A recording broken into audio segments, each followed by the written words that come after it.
ಎರಡು ಸರ್ಕಾರಿ ಬಸ್ಸುಗಳ ನಡುವೆ ಡಿಕ್ಕಿ ಸಂಭವಿಸಿ 6 ಜನರಿಗೆ ಗಂಭೀರವಾದ ಗಾಯಗಳಾಗಿದ್ದು, ಸುಮಾರು 20 ಜನರಿಗೆ ಸಣ್ಣಪುಟ್ಟ ಗಾಯಗಳಾದ ಘಟನೆ ಗದಗ ತಾಲೂಕಿನ ಅಡವಿ ಸೋಮಾಪುರ ಕ್ರಾಸ್ ಬಳಿ ನಡೆದಿದೆ.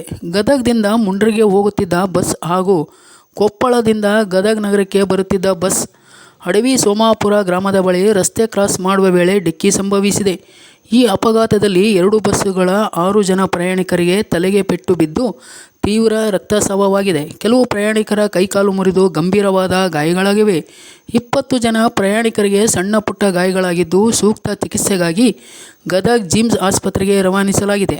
ಘಟನೆಯ ಸುದ್ದಿ ತಿಳಿದು ಸ್ಥಳಕ್ಕೆ ಪೊಲೀಸರು ಭೇಟಿ ನೀಡುವ ಮೂಲಕ ಪರಿಶೀಲನೆ ನಡೆಸಿದ್ದು, ಈ ಕುರಿತು ಗದಗ ಗ್ರಾಮೀಣ ಪೊಲೀಸ್ ಠಾಣೆಯಲ್ಲಿ ಪ್ರಕರಣ ದಾಖಲಾಗಿದೆ. News bureau, Chandrashekar Somannavar.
Tyre